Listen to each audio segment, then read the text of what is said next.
parole a été donnée. Moi et la maison, nous servirons l'Éternel. C'est un homme de Dieu, Josué, qui a dit cette parole ô combien importante. Il a dit, choisissez qui vous voulez servir. Mais moi et ma maison, nous servirons l'Éternel. Et vous remarquerez que, et je discutais de ça avec mes frères, remarquez qu'il n'est pas dit en français, on ne dit pas moi et ma maison. Nous disons souvent ma famille et moi, ou encore ma maison et moi. Nous sommes d'accord. Mais dans ce texte, il n'est pas question de mesure. Non. Mais il va dire moi et ma maison. Cela veut dire qu'il s'engage non seulement pour lui à suivre le Seigneur, mais il s'engage lui et aussi sa maison, sa famille. Que cela soit le cas de chacun d'entre nous ce matin. Que nous puissions nous engager à servir le Seigneur, mais pas seuls. Avec notre famille, avec nos femmes, nos enfants, mari, femme, enfants, nos parents, à servir le Seigneur. La problématique est la suivante. Et nous sommes forcés de constater qu'aujourd'hui, que les familles ne se portent pas bien. C'est vrai. Il y a tant de divorces, des enfants abandonnés à un seul parent. Et inévitablement, cela crée des déséquilibres majeurs dans la vie des enfants. Et dans nos agissements, souvent, nous, en tant que parents, qu'est-ce que nous faisons envers nos enfants? Nous donnons beaucoup plus d'importance à l'éducation nationale de notre enfant que l'éducation spirituelle. On pourrait dire qu'il y a très peu d'enseignements, sinon pas du tout. Et heureusement que pour certains parents, qu'il y a l'école du dimanche. Et nous bénissons le Seigneur pour les monitrices, le travail qu'elles font. Mais je me dis aux parents ce matin, ce n'est pas les monitrices. Les parents qui doivent faire l'éducation spirituelle de leurs enfants. Cela n'appartient pas. Les monitrices, ils vont venir pour porter un plus. Mais s'il n'y a pas cet engagement qui est fait pour l'éducation biblique et bien l'enfant, pour ne pas suivre, ne pas servir l'Éternel. Je crois qu'aujourd'hui, plus que jamais, nous avons besoin de revenir à Dieu. Que Dieu soit au centre de nos familles. Il n'y a pas d'amen à cela? Que Dieu soit au centre. Nous avons besoin d'apprendre à nos enfants la crainte de Dieu, le respect de Dieu et les choses de Dieu. Amen. D'où le titre du message de ce matin. Servir Dieu avec mes enfants.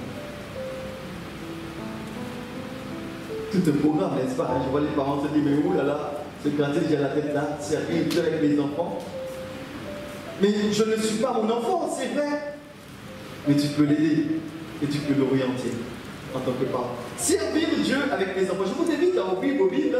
Nous allons lire un passage où il est question de l'homme de Dieu qui, lui, a connu de grandes choses avec Dieu, mais qui a eu des effets plutôt négatifs dans l'enseignement des enfants. Nous lisons dans 1 Samuel au chapitre 2. Et nous allons lire à partir du verset 12. 1 Samuel chapitre 2 au verset 12. Les versets d'avant où il est question de quoi? Le contexte, c'est Anne qui bénit le Seigneur, qui a dans sa bouche un chant de louange, un chant d'adoration. Un chant de louange, un chant d'adoration pour l'Éternel Dieu. Merci pour la projection. Merci. Nous lisons ensemble. Nous lisons ensemble 1 Samuel chapitre 2 à partir du verset 12. Il dit ceci: les fils d'Élie étaient des hommes pervers. Ils ne connaissaient point l'Éternel. Et voici de quelle manière, et voici quelle était la manière d'agir de ces sacrificateurs à l'égard du peuple. Lorsque quelqu'un offrait un sacrifice, le serviteur du sacrificateur, arrivait au moment où l'on faisait cuire la chair. Tenant à la main une fourchette à 3 dents, il piquait dans la chaudière, dans le chaudron, dans la marmite ou dans le pot. Et tout ce que la fourchette amenait, le sacrificateur le prenait pour lui. C'est ainsi qu'il agissait à l'égard de tous ceux d'Israël qui venaient à Silo. Maintenant, avant qu'on fît brûler la graisse, le serviteur du sacrificateur arrivait et disait à celui qui offrait le sacrifice: donne pour le sacrificateur de la chair à rôtir. Il ne recevra de toi moins de chair cuite. C'est de la chair crue qu'il veut. C'est bizarre ça. Et si l'homme lui disait: quand on aura brûlé la graisse, tu prendras ce qui te plaira, le serviteur répondait: non, tu donneras maintenant, sinon je prends de force. Ces jeunes gens se rendaient coupables devant l'Éternel de grands péchés, parce qu'ils méprisaient les offrandes de l'Éternel. Au verset 18, il dit: Samuel faisait le service devant l'Éternel, et cet enfant était revêtu d'un éphod de laine. Sa mère lui faisait chaque année une petite robe et lui apportait en montant avec son mari pour offrir le sacrifice annuel. Élie bénit Elkana et sa femme en disant: que l'Éternel te fasse avoir des enfants de cette femme, pour remplacer celui qu'elle a prêté à l'Éternel. Et ils s'en retournèrent chez eux. Lorsque l'Éternel eut visité Anne, elle devint enceinte et elle enfanta 3 fils et 2 filles. Et le jeune Samuel grandissait auprès de l'Éternel. Élie était fort âgé, il apprit comment ses fils agissaient à l'égard de tout Israël. Il apprit aussi qu'il couchait avec les femmes qui s'assemblaient à l'entrée de la tente d'assignation. Il leur dit: pourquoi faites-vous de telles choses? Car j'apprends de tout le peuple vos mauvaises actions. Non, mes enfants, ce que j'entends dire n'est pas bon. Vous faites pécher le peuple de l'Éternel. Si un homme pêche contre notre homme, Dieu le jugera. Mais s'il pêche contre l'Éternel, qui intercédera pour lui? Et ils n'écoutèrent point la voix de leur père, car l'Éternel voulait les faire mourir. Et il est dit au verset 26, le jeune Samuel continuait à grandir et il était agréable à l'Éternel et aux hommes. Un homme de Dieu vint auprès d'Élie et lui dit: ainsi parle l'Éternel, ne me suis-je pas révélé à la maison de ton père lorsqu'il était en Égypte, dans la maison de Pharaon? Je l'ai choisi parmi toutes les tribus d'Israël pour être à mon service, dans le sacerdoce, pour monter à mon autel, pour brûler les parfums, pour porter les fautes devant moi. Et j'ai donné à la maison de ton père tous les sacrifices consumés par le feu et offerts par les enfants d'Israël. Pourquoi foulez-vous aux pieds les sacrifices et mes offrandes que j'ai ordonné de faire dans ma demeure? Et d'où viens-tu que tu honores tes fils plus que moi, afin de vous emprunter des prémices d'offrandes d'Israël, mon peuple? C'est pourquoi voici ce que dit l'Éternel, le Dieu d'Israël. J'avais déclaré que ta maison et la maison de ton père marcheraient devant moi à perpétuité. Et maintenant, dit l'Éternel, loin de moi, car j'honorerai celui qui m'honore, mais celui qui me méprise seront méprisés. Voici, le temps arrive où je retrancherai ton bras et le bras de la maison de ton père, en sorte qu'il n'y aura plus de vieillard dans ta maison. tu verras un adversaire dans ma demeure, tandis qu'Israël sera comblé de bien par l'Éternel. Il n'y aura plus jamais de vieillard dans ta maison. Je laisserai subsister auprès de mon autel l'un de tes tiens, afin de consumer tes yeux et d'attrister ton âme. Mais tous ceux de ta maison mourront dans la force de la vie. Et tu auras aussi ce qui arrivera à tes deux fils, Ophni et Phinéas. Ils mourront tous les deux le même jour. Je m'établirai le sacrificateur fidèle qui agira selon mon cœur et selon mon âme. Je lui bâtirai une maison stable et il marchera toujours devant mon oeil. Et quiconque restera dans ta maison viendra se prosterner devant lui pour avoir une pièce d'argent ou un morceau de pain et dira: attache-moi, je te prie, à l'une des fonctions du sacerdoce, afin que j'aie un morceau de pain à manger. Seigneur, nous te prions de bénir ta parole et que nos cœurs soient transformés à ton image, au nom de Jésus. Amen. En lisant ce texte, on s'aperçoit qu'il y a, l'auteur dans son discours, fait une comparaison entre deux familles, entre les fils d'Élie et le jeune Samuel. Et on pourrait dire également on pourrait faire également une comparaison entre la famille d'Élie, la famille de Samuel et aussi notre famille dans l'Église. Parce qu'il s'agit là on pourrait dire ainsi, de famille chrétienne. Il est question d'Elkana et Anne, et il est question d'Élie. Et quand il est question de ces deux familles, on s'aperçoit qu'il y a, pour qu'il y ait famille, il faut qu'il y ait des parents. Amen. Et de premier temps, on voit les premiers parents, Anne et Elkana. Anne était une femme qui craignait Dieu. Mais elle avait un problème. Quel était son problème? Elle était stérile.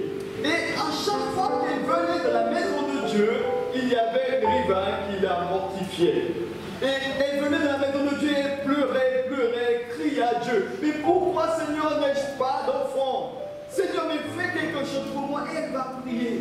Elle sera là dans la maison du Seigneur à prier, mais pas à haute voix, à bouger les lèvres, mais à parler à Dieu. Parce qu'elle savait que Dieu n'a pas besoin d'entendre la voix, mais entend la voix du cœur. Et cette femme va crier à Dieu. Et Dieu va entendre sa prière. Et Dieu va l'exaucer. Mais le prophète qui était là, Élie qui a vu, dit: mais allez, va ailleurs, buvez ton vin. Mais il n'avait pas compris que cette femme, eh bien, elle exprimait l'état de son âme. Et j'aimerais dire à une personne: réponds ton âme devant l'Éternel. Ne regarde pas à ceux qui t'entourent, mais dépose tes fardeaux au pied du Seigneur. Et c'est ce qu'a fait cette femme. Cette femme s'est tournée vers le Seigneur et s'est attendue au Seigneur. Mais quand on s'attend au Seigneur, l'impossible devient, alléluia, l'impossible devient possible. Parce qu'avec Dieu, tout est, alléluia. Et cette femme me dit: mais Seigneur, le prophète Élie regarde cette femme et lui dit: femme, le Seigneur a entendu. Il ne savait pas de quoi elle avait prié, mais elle dit: le Seigneur t'a entendu, va. Et la femme va revenir après un temps et elle aura un enfant, en la personne du jeune Samuel. Et Samuel, elle va consacrer, elle va dire: Seigneur, mais si tu peux donner un enfant, je te le consacrerai.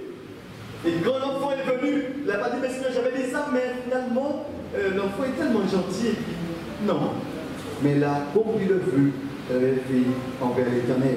La Bible dit: malheur alors pour l'engagement sacré à la légère devant l'Éternel. Si tu t'es engagé avec le Seigneur, eh bien, respecte l'engagement que tu as pris avec lui. Et cette femme va accomplir, va agir en fonction de cet engagement qu'elle avait pris avec le Seigneur. Et que va faire le Seigneur? Il va bénir cette femme. Mais on s'aperçoit dans le premier temps deux familles. Une famille où il est question d'Elkana et Anne qui viennent de la maison de l'Éternel et qui vont consacrer leur enfant, le seul enfant qu'ils ont, ils vont le consacrer à l'Éternel.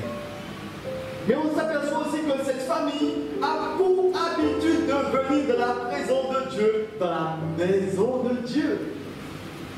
Chaque année pour accomplir le sacrifice.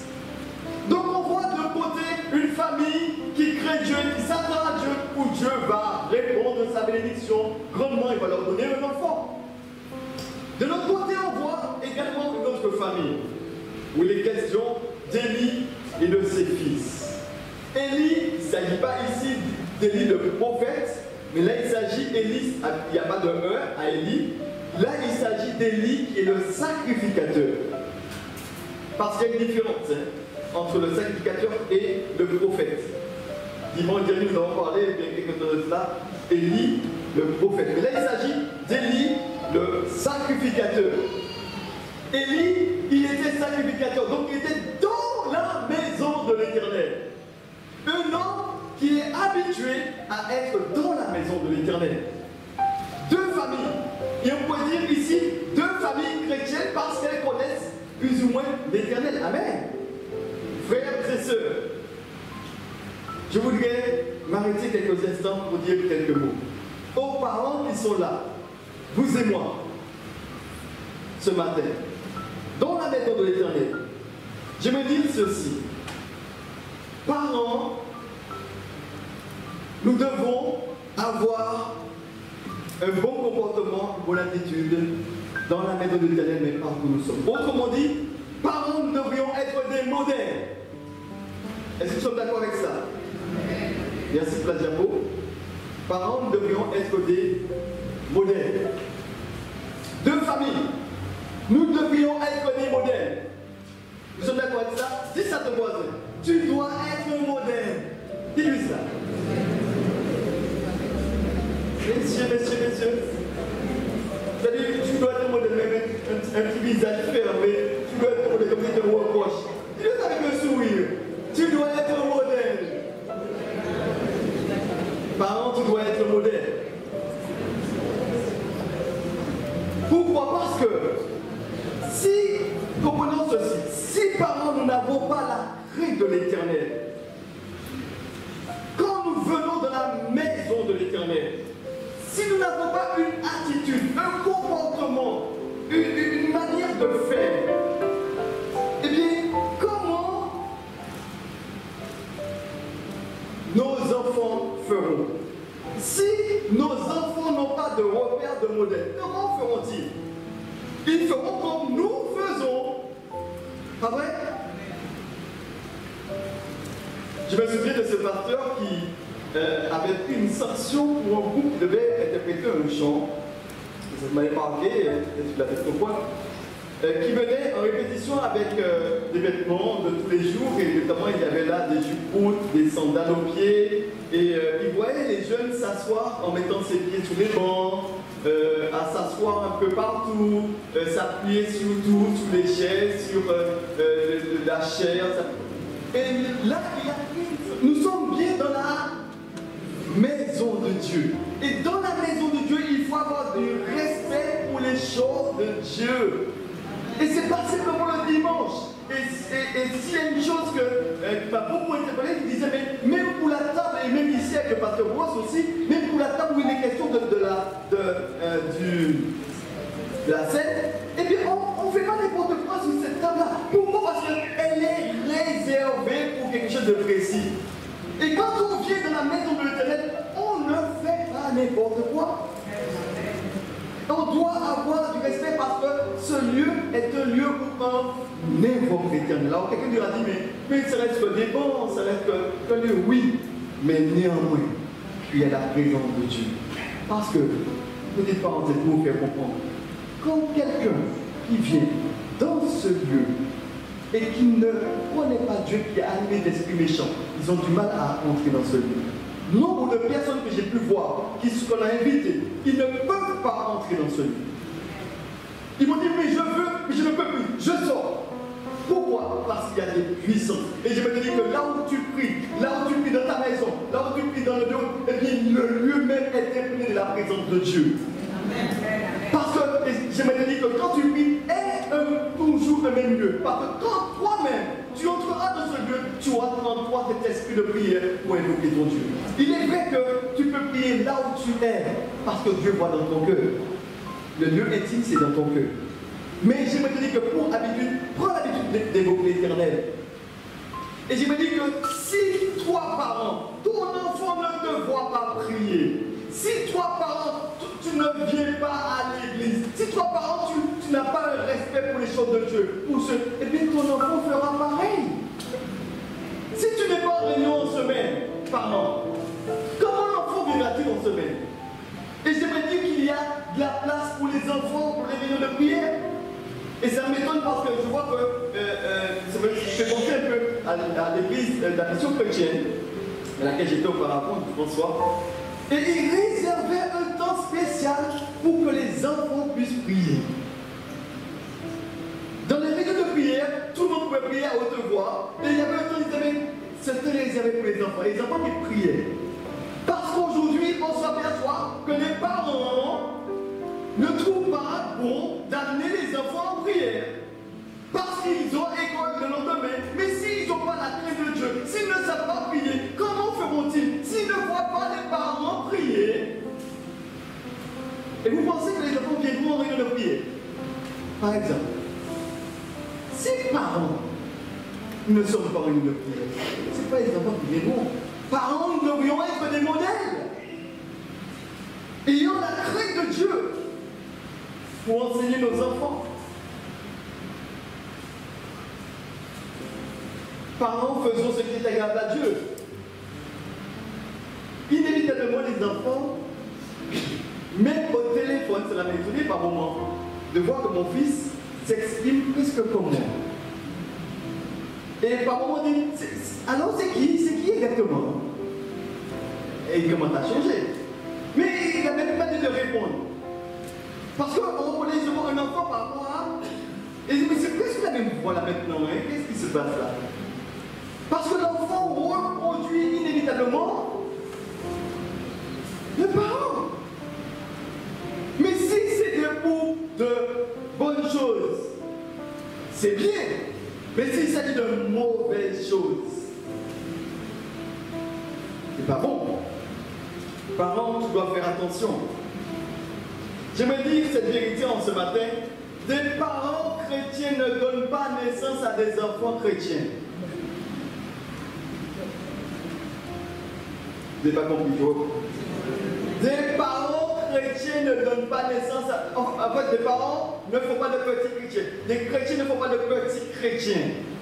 Non, il faut des enfants qui ont besoin de devenir aussi des chrétiens. Donc, d'où l'importance d'enseigner l'enfant, de lui donner le maximum pour qu'il puisse craindre l'Éternel. Amen. Madame Enasla. Il faut qu'il y ait une famille, il est question des parents, mais il est question aussi des enfants. Et là, dans ce texte, nous voyons qu'il s'agit des fils d'Élie. Mais la Bible nous dit que les fils d'Élie faisaient ce qui déplaisait à l'Éternel. Ces jeunes gens se rendaient coupables devant l'Éternel d'un grand péché parce qu'ils méprisaient les offrandes de l'Éternel. Et là, il s'agit de ce qu'il ne faudrait pas faire, notamment dans la maison de Dieu. Élie était serviteur de l'Éternel, mais il y avait ses enfants qui étaient dans la maison de l'Éternel. Mais la Bible nous dit qu'il faisait ce qui était mal aux yeux de l'Éternel. Enfant, je veux te dire que tu aies 10 ans, 20 ans ou 70 ans, tes parents sont encore vivants, tu es toujours un enfant.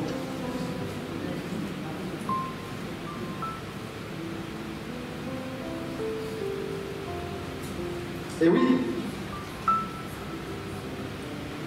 pour le parent qui ait 120 ans, c'est toujours petit maman et moi. Il peut dire ça, c'est un grand maman et moi qui l'a. Et c'est petit maman et moi qui l'a. Pour ces petits maman et moi, pour tes moi et moi. Et ça reste toujours des parents. Mais je me dis que là, il est question des fils d'Élie. Ce qu'il ne faut pas faire. Je suis tellement habitué à la maison de l'Éternel que je fais n'importe quoi. Ici, c'est le lieu où j'ai grandit. Je connais, ça m'a étonné une fois de voir qu'un enfant de serviteur a dit, je sais quels carreaux qui sont mal posés sur tout le lieu là.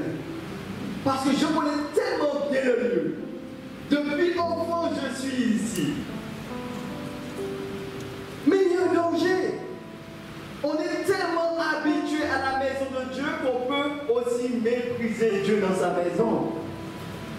Et je me dis, une personne, c'est pas parce que tu as grandi dans une assemblée que cette assemblée, tu dois faire n'importe quoi dans cette assemblée. C'est la maison de l'Éternel. Et tu dois avoir un respect.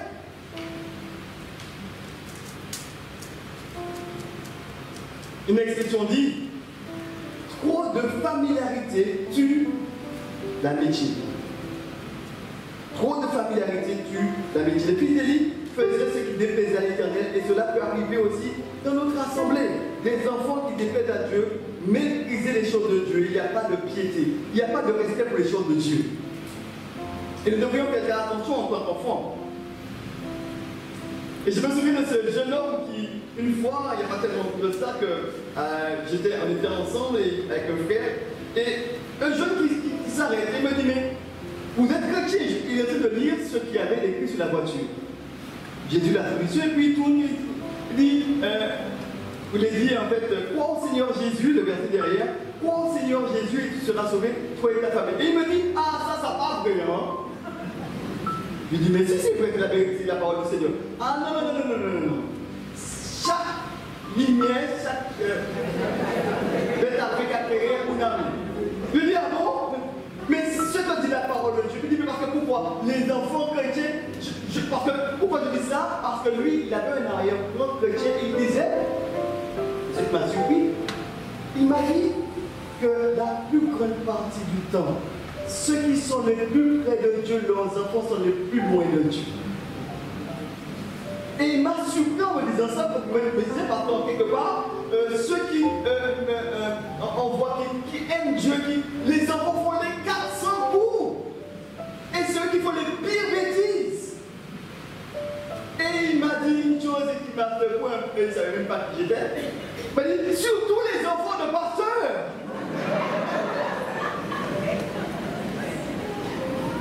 Et il pouvait donner des exemples. Et il ne me connaissait pas. Je ne le connaissais pas.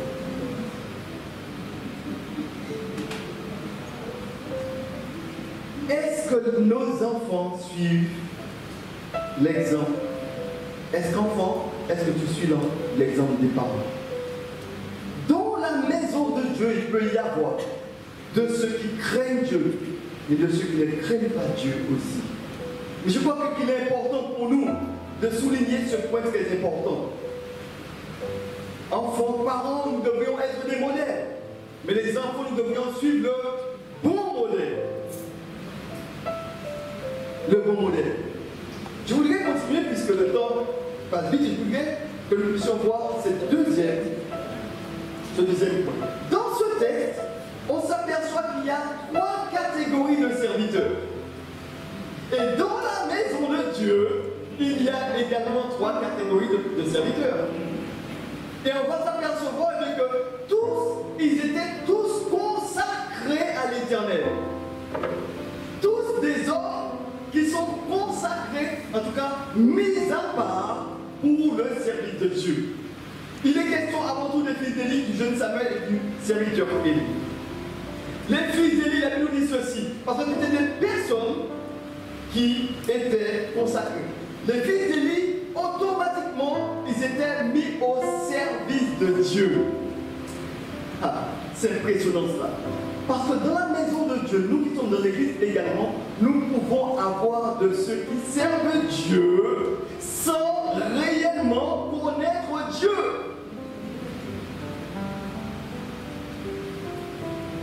Il y a 3 catégories.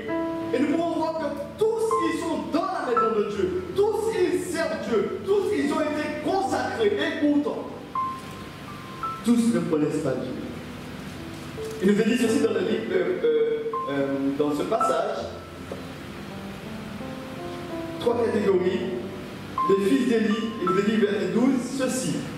Les fils d'Élie, ils ne connaissaient pas Dieu. c'est terrible, n'est-ce pas? De ceux qui sont consacrés, de ceux qui sont au service de Dieu sans pour autant connaître Dieu. La Bible dit que ces fils-là ne connaissaient pas Dieu et pourtant ils étaient au service de Dieu. Ils sont dans le temps et incitent les autres à faire ce qui est mal aux yeux de Dieu. Les fils d'Élie couchaient avec les femmes dans la maison de Dieu. Ils cherchaient toujours un désir de faire pour un profit quelconque. Prendre de la viande. Et vous savez, quand on lit ce texte, peut-être qu'on ne voit pas toujours la portée quand ils prenaient la fourchette pour prendre la nourriture. Normalement, quand on regarde l'histoire, on s'aperçoit que les sacrificateurs, c'est eux il y avait une partie de l'offrande qui devait être consumée par le feu en l'honneur de l'Éternel, mais le reste revenait aux sacrificateurs. Donc la viande revenait aux sacrificateurs. Mais qu'est-ce qu'ils faisaient? Ils avaient tellement pas l'habitude de servir comme ça. Ils méprisaient les offrandes. Et on disait, mais si tu veux de la viande, tu peux apprendre après. Ils disaient, non, je veux brûler, je veux maintenant, je vais mettre dans le congélateur. Il n'y a pas de congélateur, hein, mais je vais mettre dans le congélateur parce que je veux maintenant. Non, mais ils méprisaient Dieu. Ils attiraient sur eux la bénédiction ou la malédiction. Et on peut servir Dieu dans sa maison et attirer sur nous la malédiction. Parce que ces jeunes servaient, les fils d'Élie servaient Dieu sans connaître Dieu. Et c'est une tragédie dans les églises d'aujourd'hui. On s'aperçoit qu'il y a beaucoup de personnes qui disent servir Dieu. Mais la question pour se voir de leur comportement des attitudes, est-ce que tu connais vraiment Dieu? Et on a besoin de quelqu'un pour faire tel travail. Oui, on appelle quelqu'un, mais est-ce qu'on a pris du temps pour jeûner avant? Oui. Parce que nous avons compris que pour le ministère, dans quel que soit le domaine, il faut être appelé de Dieu. Il y avait des fils d'Élie. Et on comprend qu'aujourd'hui, il n'y a rien de nouveau sous le soleil. Vous savez pourquoi?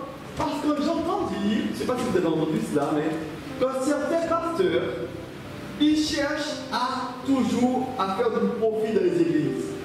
Ils oublient qu'ils sont là pour servir Dieu, mais plutôt ils se servent de Dieu. Pourquoi? Pour chercher à faire un profit, pour avoir plus d'argent, plus de notoriété, plus de pouvoir. Et il n'y a rien de nouveau sous le soleil. Et ce qui se faisait pour les fils d'Élie.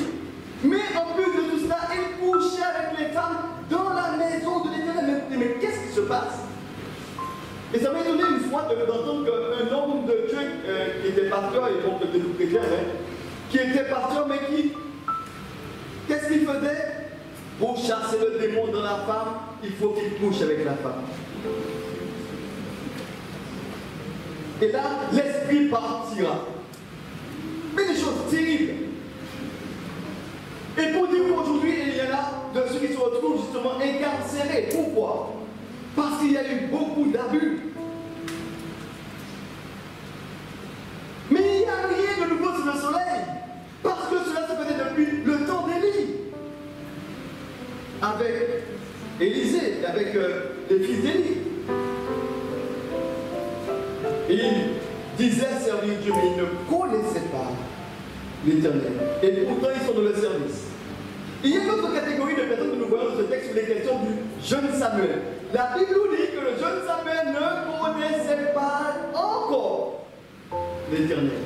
Mais il était déjà à son service. Et je bénis le Seigneur pour tous les petits commencements. Et je me dis qu'il est bon pour nous d'enseigner, de pousser nos enfants à déjà servir Dieu.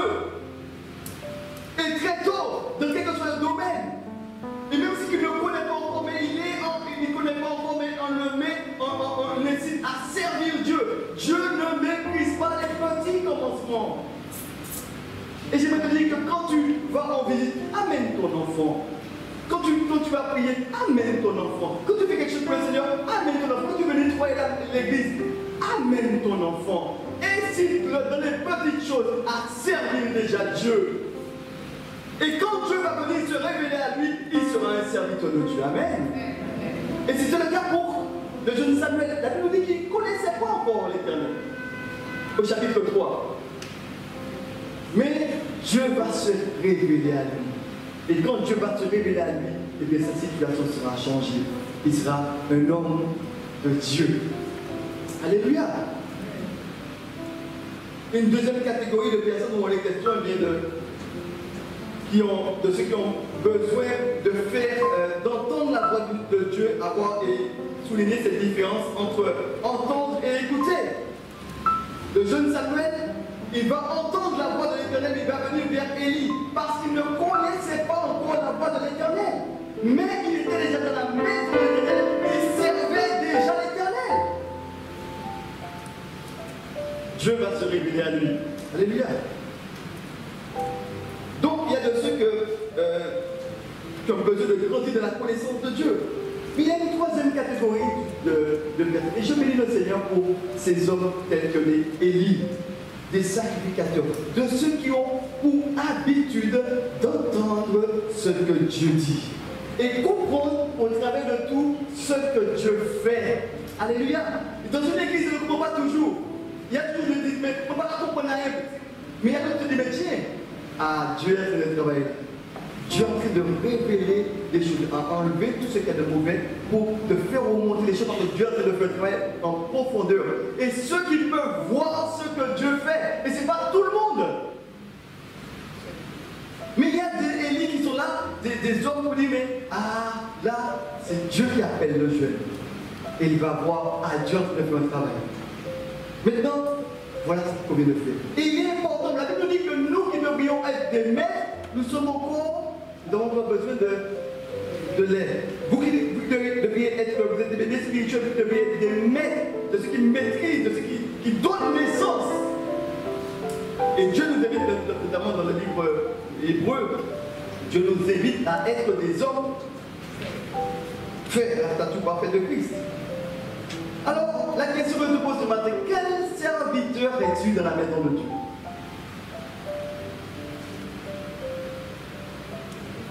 Il y a trois serviteurs ici, trois catégories. Dans quelle catégorie te situes-tu? Tu te situes. Quel serviteur de la maison de Dieu? Celui qui est en train de se plaindre? Il n'y a rien ici d'ailleurs, c'est mieux et même va présenter, tu incites à certaines personnes à aller dans d'autres lieux. Et ce n'est pas dans le lieu de ton lieu de culte. Ce n'est pas ton berger. Mais non, mais ici, il n'y a pas ça. Voilà, tu vas trouver ça. C'est comme un magasin, vous avez le meilleur produit.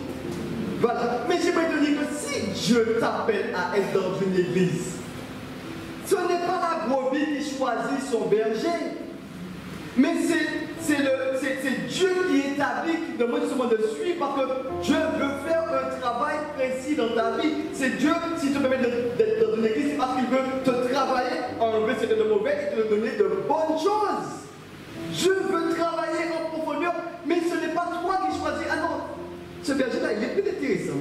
Ce berger-là, aujourd'hui, on se rend compte qu'il n'y a pas... Il y a un problème pour les chrétiens. Je ne dis pas qu'il ne faut pas méditer, il faut méditer. Mais il faut avoir une église que tu puisses grandir spirituellement. Parce que Dieu donne des choses précises pour ton épanouissement. Mais si tu n'as pas d'église, comment pourras-tu être suivi par un berger? Le problème que je te pose aujourd'hui, il y a même des bergers. Et est-ce qu'il aime le Dieu? Ça c'est encore autre chose. Mais je me dis qu'une personne, mais fais attention, il faut arrêter de papillonner. Dis ça à ton voisin. Arrêtez de papillonner.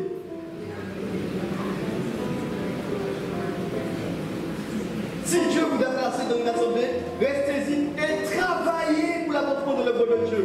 Et Dieu, le moment venu, il pourra t'utiliser comme il veut. Mais c'est Dieu qui fait.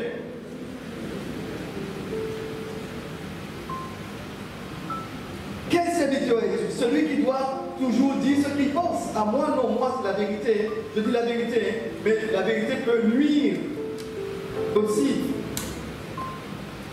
Celui qui dit ici, mais ici, moi je connais tout. Ici, là, j'ai grandi ici. Je connais tout de cette église, au point de dire qu'ici, eh bien, c'est mon père qui a fait telle chose, c'est mon grand-père qui a fait telle chose, et c'est mon arrière-grand-père qui a posé ce fondement. Ici, c'est un petit peu, c'est l'église, mais c'est ma propriété quand même. Hein.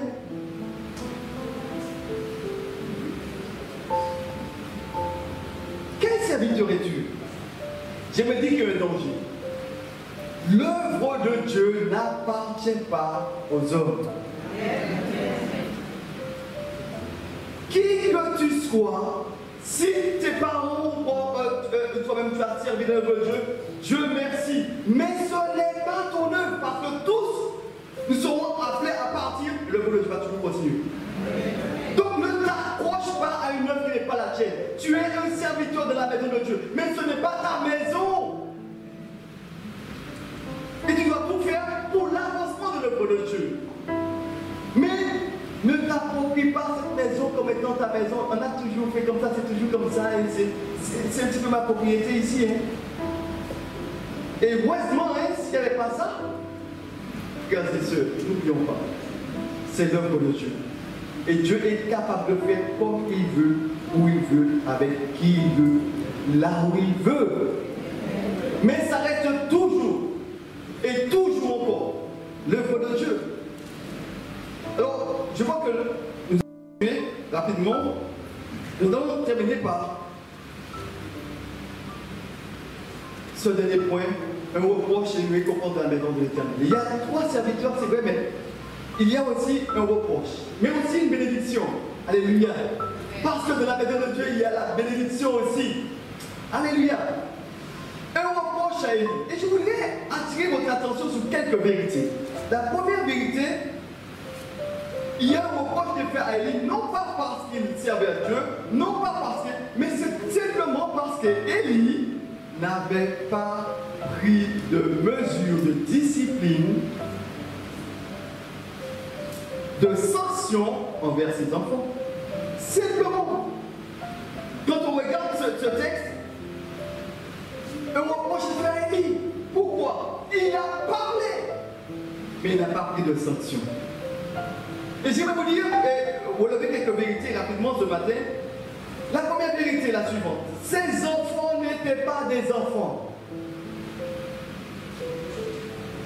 Les enfants d'Élie n'étaient pas des enfants. Ils étaient au service de Dieu. Parce que quand, pour être au service de Dieu, pour le sacrifice, il ne fallait pas être un enfant. Il faut avoir un âge mature et pouvoir faire certaines choses. Et on comprend que les enfants, les fils d'Élie, n'étaient pas des petits enfants. Non, c'était des hommes déjà. À un tel point qu'ils pouvaient faire autre chose. Et vous savez, ce ne sont pas des enfants qui ont des relations intimes, des relations sexuelles, non. Ce sont des personnes qui ont un âge mûr.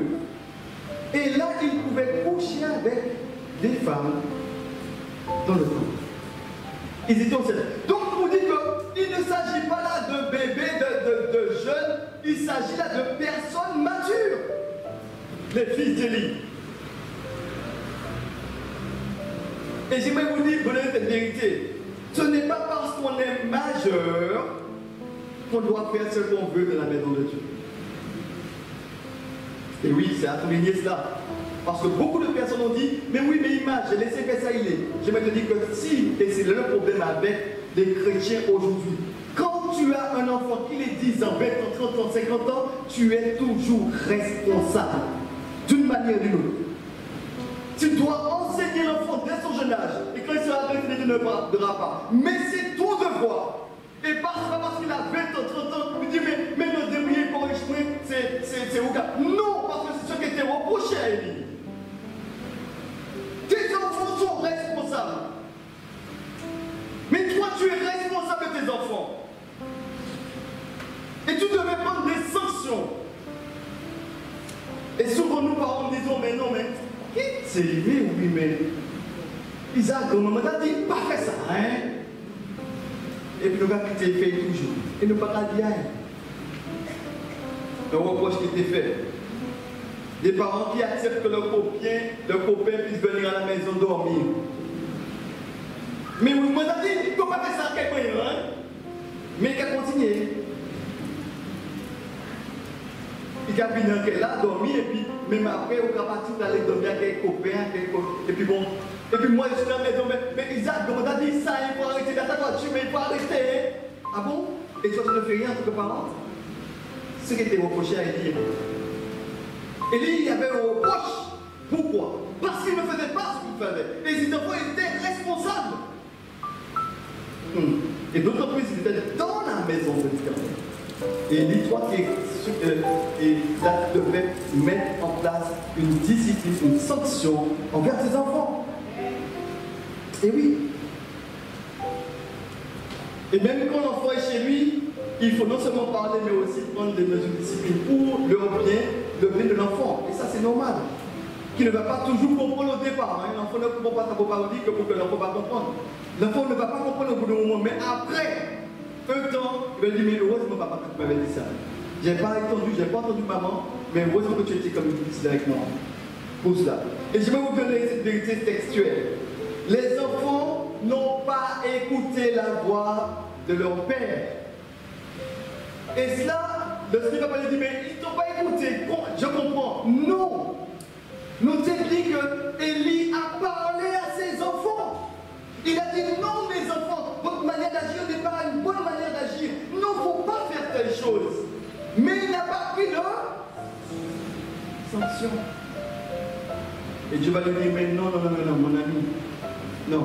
Comment se fait-il que tu honores tes enfants plus que moi? Moi et ma maison,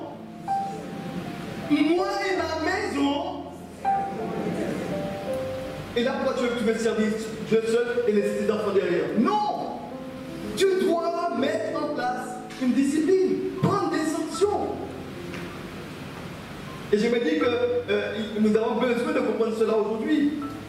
Même si l'enfant a déjà son âge, il est chez lui, mais je prends une sanction, je dis, mais moi, je ne vais pas venir dormir chez toi parce que tu vis maritalement. Moi, non. Tu ne vais pas venir dormir chez toi parce que tu vis maritalement. Mais toi, tu ne vas pas venir aussi dormir chez moi parce que tu vis maritalement. Moi et ma maison, ça ne veut pas dire qu'il faut rejeter l'enfant. Je ne sais pas si vous le dites cela, bien aimé. Vous avez compris? Il ne faut pas rejeter l'enfant. Lui dit, mais écoute, mais je suis prêt toujours à pouvoir t'aider. Mais sache que cette situation-là, je ne vais pas la faire. Et de par cela, tu pourras venir à la maison, mais tu ne vas pas dormir dans ma maison. Hein.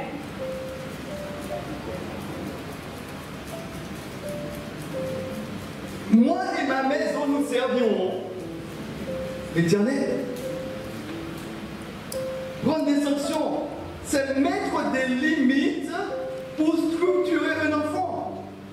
Et qu'il ait 20 ans, 30 ans ou 50 ans. C'est pour son bien. Élie n'a pas pris de sanction. La conséquence est que lui aussi, ses enfants vont tous mourir. Nous avons des écrivains qui disent, il faut que tu aimes. Ah oui? On a dit ça, pas de ça? Ne pas parler créole? Il faut que tu aimes. Mais si vous ne pas faire ça, mon Dieu, quoi vous faites? Il faut que tu aimes, oui. Combien de parents pas à dormir pour qui ça? À cause de Yichi, de dire, maman, c'était pour me grand ici. Pourquoi? Parce que souvent nous ne prenons pas des sanctions. Mais je vais te dire que Dieu a demandé des comptes à Élie. Et il peut nous demander aussi des comptes. Un reproche à Élie, mais une bénédiction. Dieu est une bénédiction pour Elkana et Anne. Dieu approuve et donne d'autres enfants à celles qui étaient stériles. Pourquoi? Parce qu'ils ont mis en place tout ce qui est nécessaire pour plaire à Dieu. Alléluia. Dieu nous donne la consolation pour les jours d'avenir et quand on fait ce qui est agréable. Et nos enfants vont plus loin que nous dans le ministère quand nous faisons ce qui est agréable à Dieu, quand nous prenons les dispositions. Je reconnais justement de ceux qui disent mais non, si c'est pour faire telle chose, moi non, moi et ma mère nous ferons, c'est pour l'Éternel, tu ne vas pas faire n'importe quoi. Mais quand l'enfant le sait, il a la crainte de Dieu, l'enfant peut être disponible et disposé entre les mains de Dieu. Et il y a une grande bénédiction qui s'y attache. Parents, ça vaut le coup de prendre du temps pour parler à tes enfants. Ça vaut le coup de pouvoir passer des nuits blanches à prier pour tes enfants. Ça vaut le coup de prier, de jeûner pour tes enfants. Parce que, après, avec le temps, tu le retrouveras.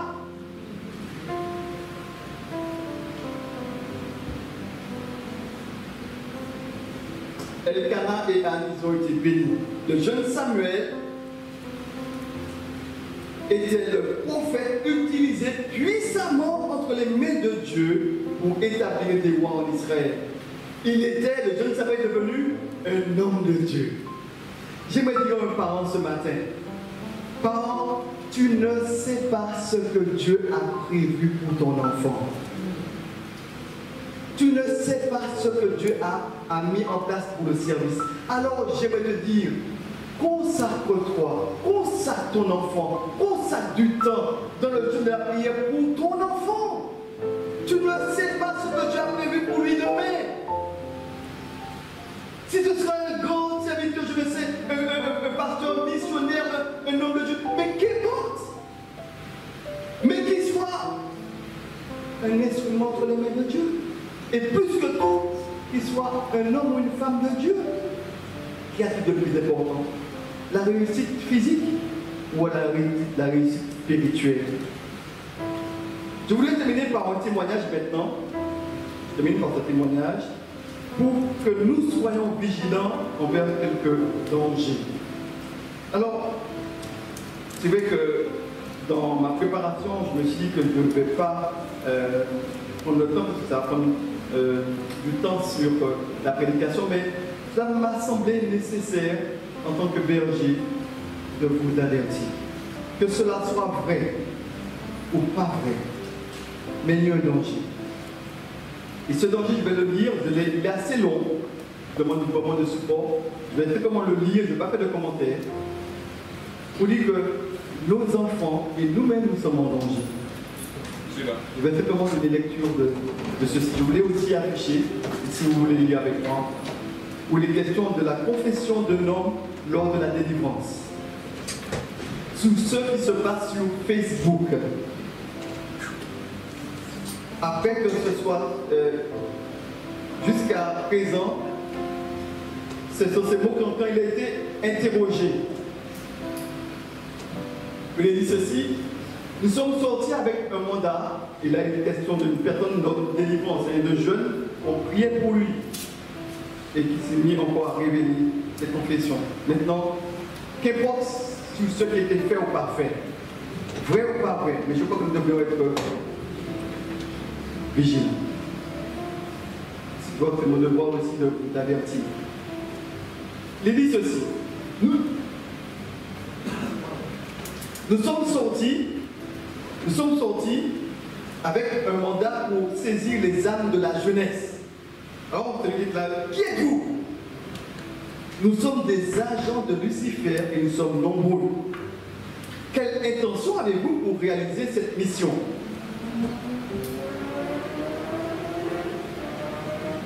Nous nous sommes assis dans notre royaume et nous avons regardé comment les enfants, les adolescents et les jeunes sont si intéressés aux réseaux sociaux. Ils ont tellement été emportés par WhatsApp, Bing, Facebook, Twitter et tous les autres réseaux. Alors nous avons inventé un plan.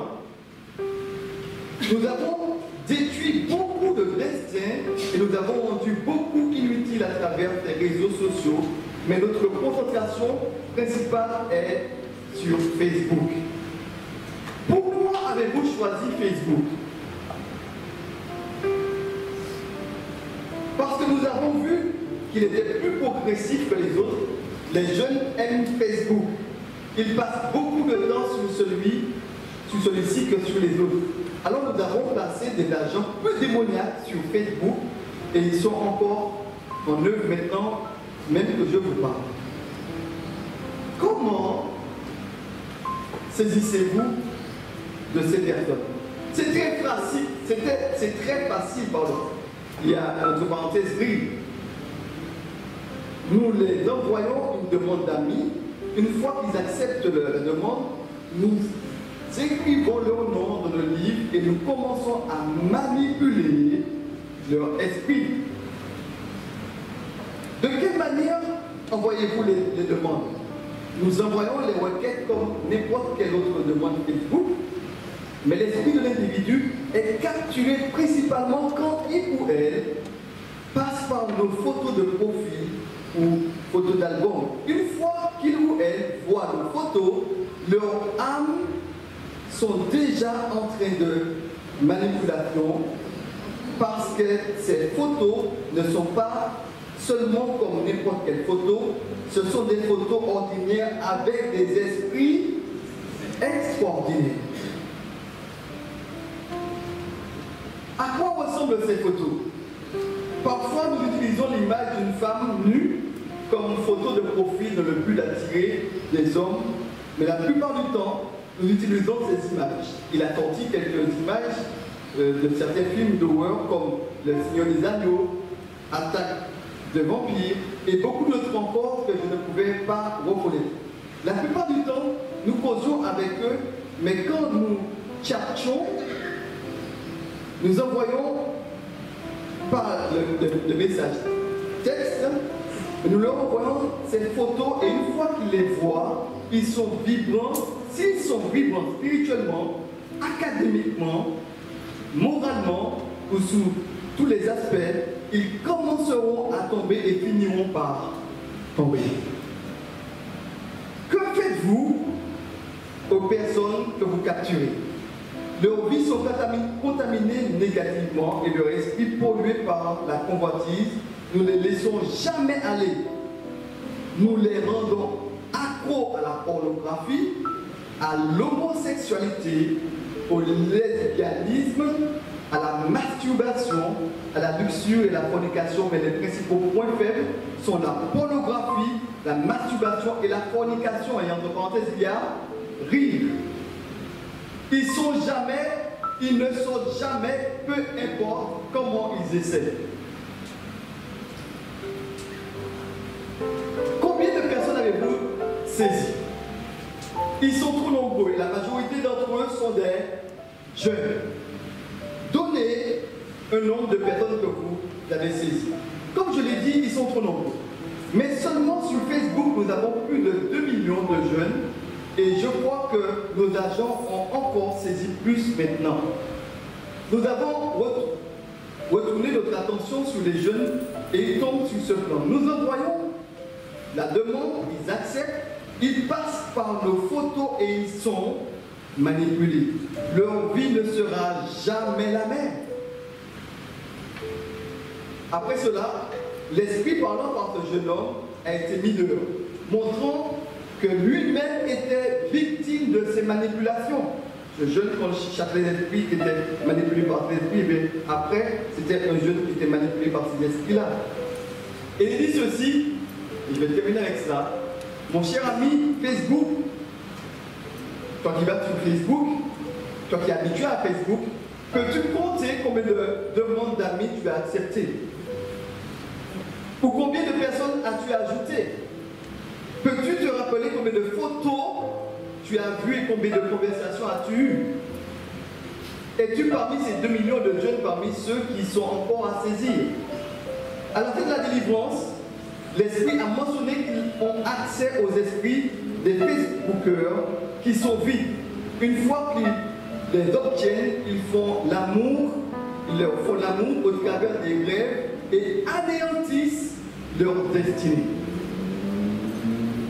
Je te demande maintenant, es-tu vide? Le terme vide est ici un terme spirituel. As-tu un esprit plus fort que toi? Est-ce que tu es dominé par quelque chose?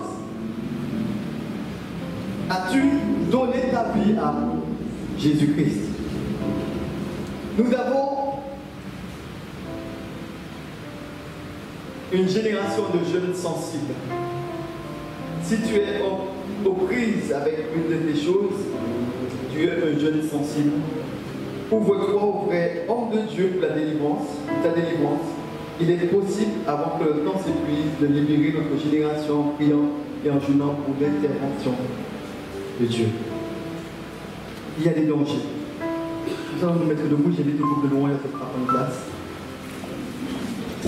Nous allons prier.